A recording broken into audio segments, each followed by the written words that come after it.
They subordinate, ಯಾರಿಗೆ? ಸಬಾರ್ಡಿನೇಟ್ಗೆ ಏನು ಮಾಡುವಂತಹದ್ದು? ಟ್ರಾನ್ಸ್ಫರ್ ಮಾಡುವಂತಹದ್ದು ನಾವು ಕಾಣ್ತಾ ಇದ್ದೀವಿ. ಇದಕ್ಕೇನು ಅನ್ಬಹುದು ನಾವು? ಪ್ರತಿನಿಯೋಜನೆ. ಸಾಮಾನ್ಯವಾಗಿ ತಿಳ್ಕೊಳ್ಬೇಕು, ಒಬ್ಬನೇ ವ್ಯಕ್ತಿ ಎಲ್ಲ ಕೆಲಸ ಮಾಡಲಿಕ್ಕೆ ಸಾಧ್ಯ ಇಲ್ಲ. ಅವನು ಫ್ಯೂಚರ್ ಓರಿಯೆಂಟೆಡ್, ಭವಿಷ್ಯದ ಹಿತಾಸಕ್ತಿಗಾಗಿ ಯೋಜನೆಗಳನ್ನು ರೂಪಿಸಬೇಕಾಗ್ತದೆ. Yes, the manager should plan for the what? Future oriented. So that person delegate their work or delegate their authority to subordinate or other person. Subordinate or other person, authority with responsibility that person transfer to other person. ಒಬ್ಬ ವ್ಯಕ್ತಿ manager ಅನ್ನುವಂಥವನೇನಿದ್ದಾರೆ, so ಬೆಳವಣಿಗೆಯ ದೃಷ್ಟಿಯಿಂದ, ಯಾರ ಬೆಳವಣಿಗೆ ಅಂತಂದರೆ ಒಂದು ಸಂಸ್ಥೆಯ ಬೆಳವಣಿಗೆಯ ದೃಷ್ಟಿಯಿಂದ ಏನು ಮಾಡ್ತಾನೆ ಅಂದರೆ, ಸೊ ಎಲ್ಲ ಚಟುವಟಿಕೆಗಳಲ್ಲಿ ಕೆಲವೊಂದಿಷ್ಟು ಪಾರ್ಟನ್ನು ತನ್ನವರಿಗೆ ಟ್ರಾನ್ಸ್ಫರ್ ಮಾಡುವಂತಹದ್ದು ನಾವು ಕಾಣ್ತಾ ಇದ್ದೀವಿ. It is a what? Delegation ಅಂತ ಹೇಳಿ ಕರಿತಾ ಇದ್ದೀವಿ. ಪ್ರತಿ ನಿಯೋಜನೆ. ಸೊ ಎಲ್ಲರಿಗೂ ಕೊಡ್ಲಿಕ್ಕೆ ಬರೋದಿಲ್ಲ. ಪ್ರತಿ ನಿಯೋಜನೆ ಮಾಡಬೇಕಾಗಿತ್ತಂದ್ರೆ ಅಲ್ಲಿ ಸೂಕ್ತ ವ್ಯಕ್ತಿಗೆ ನಾವೇನು ಮಾಡಬೇಕಾಗ್ತದೆ? ನೀಡಬೇಕಾಗ್ತದೆ. Which person is able to so responsible or which person is able to conduct the activity. ನಾವು ಒಬ್ಬ ವ್ಯಕ್ತಿಗೆ ಟ್ರಾನ್ಸ್ಫರ್ ಮಾಡ್ತಾ ಇದ್ದೀನಿ ಅಂದರೆ ಆ ವ್ಯಕ್ತಿ ಏನಾಗಿರಬೇಕು? ಯೋಗ್ಯನಾಗಿರಬೇಕು, ಸಮರ್ಥನಾಗಿರಬೇಕು. ಅಂತಹ ವ್ಯಕ್ತಿಗೆ ಮ್ಯಾನೇಜರ್ ಹುಡುಕಿ ಸೊ ತನ್ನ ಅಧಿಕಾರವನ್ನು ಏನು ಮಾಡಬೇಕಾಗ್ತದೆ? ಹಸ್ತಾಂತರ ಮಾಡಬೇಕಾಗ್ತದೆ.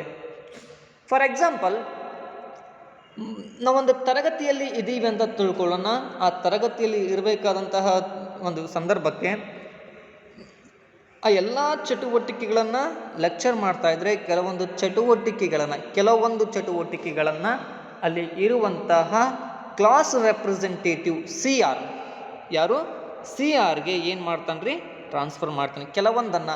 ಆಮೇಲೆ ಅಲ್ಲಿಂದ ಏನಾಗ್ತದೆ? ಅಥಾರಿಟಿ ಮತ್ತು ರೆಸ್ಪಾನ್ಸಿಬಿಲಿಟಿ ಅನ್ನೋದು ಸ್ವಲ್ಪ ಪ್ರಮಾಣದ ಅವ್ರು ಅಕೌಂಟೇಬಲ್ ಆಗಿರಬೇಕು. ಯಾರು ಅಕೌಂಟೇಬಲ್ ಆಗಿರಬೇಕು ಅಂದರೆ ಉತ್ತರವನ್ನು ನೀಡಲೇಬೇಕಾದವ್ರು ಯಾರು ಅಂದರೆ CRಗಳು. As the same in the organization. So manager through ಸೂಪರ್ವೈಸರ್ಗೆ ಹೋಗ್ತದೆ. ಸೂಪರ್ವೈಸರ್ ಆರ್ಡರ್ ಮಾಡ್ತಾನೆ ತನ್ನ ವರ್ಕರ್ಸ್ಗೆ. ವರ್ಕರ್ ಏನು ಮಾಡಬೇಕು? ಸೊ ಉತ್ತರವನ್ನು ನೀಡಬೇಕು. ಯಾರಿಗೆ? To the supervisor. ಸೂಪರ್ವೈಸರ್ ಏನು ಮಾಡಬೇಕು? ರೆಸ್ಪಾನ್ಸಿಬಲ್. ಅವನೇನಾದರೂ ವರ್ಕ್ ಮಾಡಿಲ್ಲ ಅಂದರೆ, ಯಾರು? ವರ್ಕರ್ ವರ್ಕ್ ಮಾಡಿಲ್ಲ ಅಂದರೆ ಅದಕ್ಕೆ ದಂಡನೆ ಒಳಪಡುವವರು ಯಾರು ಅಂತಂದರೆ ದಟ್ ಪರ್ಸನ್ ಓನ್ಲಿ ಸೂಪರ್ವೈಸರ್. ಹಾಗಾಗಿ ಅಲ್ಲಿ 3 ರೀತಿಯಾದ ಅಂಶಗಳು ಬರ್ತವೆ. So authority, responsibility and accountability ಅನ್ನುವಂತಹದ್ದು. ಹಾಗಾದರೆ ಏನಿದೆ full detail? It is a introduction part of the delegation of authority. It is introduction part. It may be. So what is the next content? Let us see now. So meaning of delegation of authority. Yes, it is a transfer of authority from superior to subordinate. So entrustment of responsibility and creation of accountability for performance. So once again, so what? Authority is a transfer, delegation is the transfer of authority from superior to subordinate, from superior to subordinate, entrustment of responsibility and creation of accountability for performance. ಒಂದು ಉತ್ತಮವಾದ ಚಟುವಟಿಕೆಗಳನ್ನು ನಡೆಸುವುದಕ್ಕಾಗಿ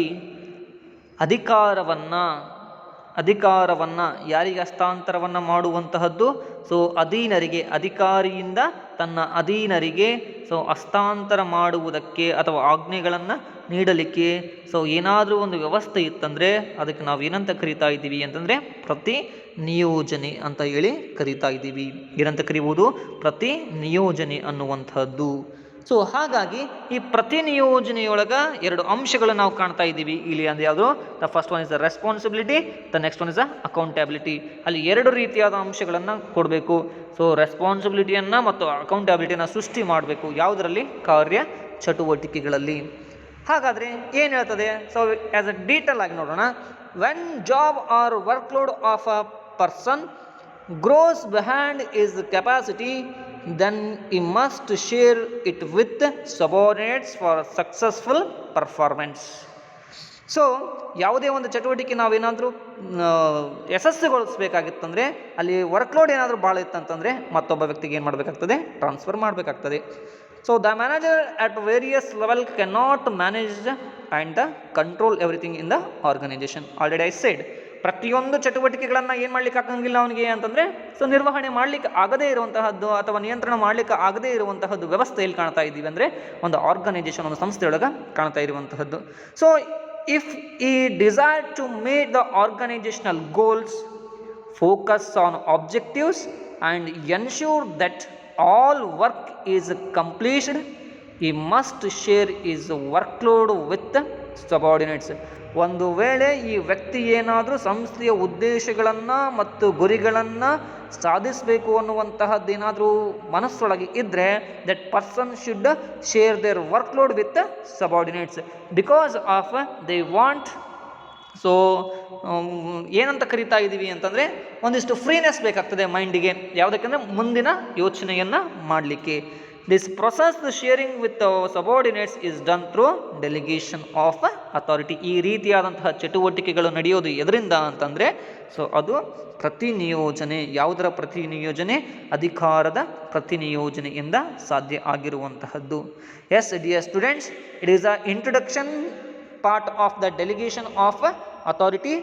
In next video I will say with the details, so what is the responsibility and what is the accountability, what is the authority and how it is work in the organization in next class. Thank you.